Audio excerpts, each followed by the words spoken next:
Hey guys! So I have some big news. For me anyway, it's big news, and I just wanted to tell you about it.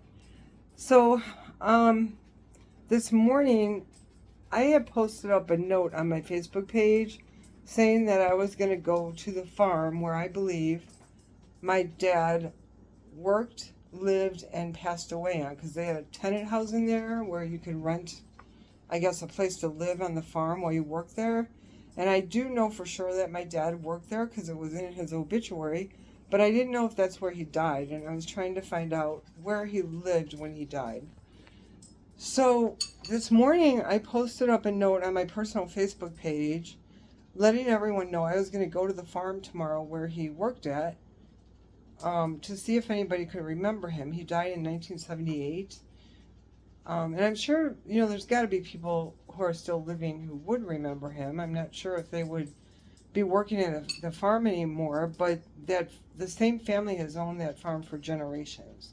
So even if the original owner, who was alive when my dad was alive, is now deceased, his kids may remember him. They could be as old as me or older. And I was 20 when my dad died, so that was my purpose tomorrow, was to go there and see if anybody remembered him and to confirm whether he lived there. I already knew he worked there. Well, when I posted up that note this morning that I was going to go to the farm tomorrow, I have a niece. Her name is Shelley Buford, and her dad is Bill, and Bill was my half brother from my dad's side. When she saw my note, she said, make sure you take a lot of pictures and videos. It's been years. And I thought, well, what does that mean? It sounds like she was at that farm. So I asked her about it.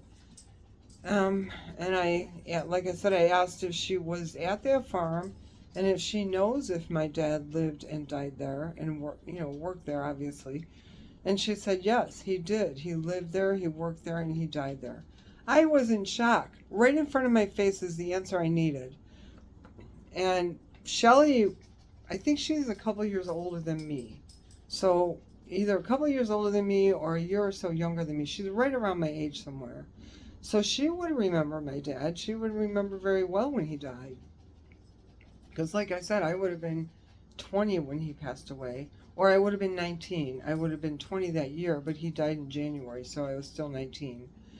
But when I saw that note, oh my gosh, it was like, I was just in shock. And here I had the answer right in front of me. So this is great news. So tomorrow I'm going to go there knowing that my dad already worked there, lived there, and died there. And I'm going to see if I can find anybody that remembers him.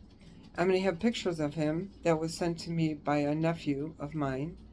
And I'm going to show him the pictures if I need to and say, do you remember him? And see what I can find out about him. Because I really know very little about my dad. I've been finding a lot of things out over the years.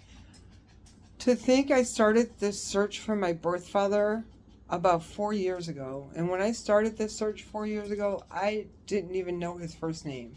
All I knew was his last name was Hancock, because my older siblings knew him and they used to call him Mr. Hancock. They also described him for me and said he was very tall and he was very thin. That's all I knew 4 years ago. That's all I knew. To think I got this far to find out about all his other kids and now where he lived when he died and where he worked.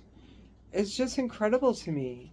But I couldn't have done it without my niece Shelley or my nephew Alan, because Alan directed me to a couple of people, historians in the town that my dad lived in, to see if they could find anything out for me. And one of them sent me his obituary, or I think it was his obituary, or there was also a newspaper article about when my dad died.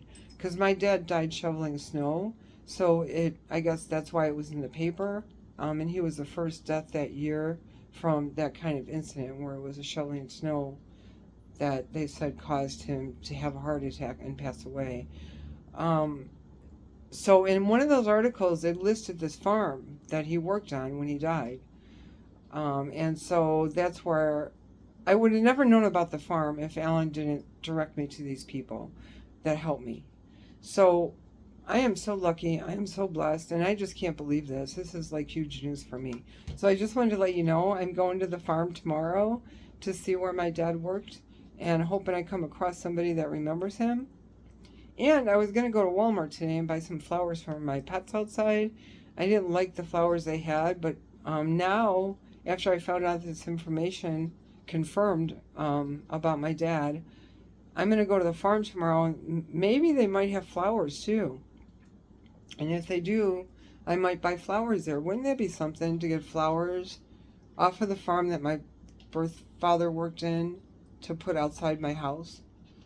It's just, it's all surreal to me. It's like, wow, I can't believe this. I finally did it. I finally got an answer. I set out to do something, and again, it took me a long time, but here I am.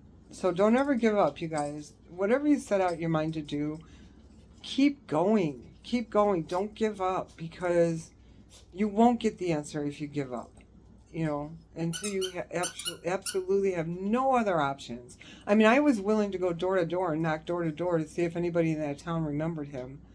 That's how, you have to have determination, I guess. But I have that. I'm stubborn, which I've said before can be a blessing or a curse.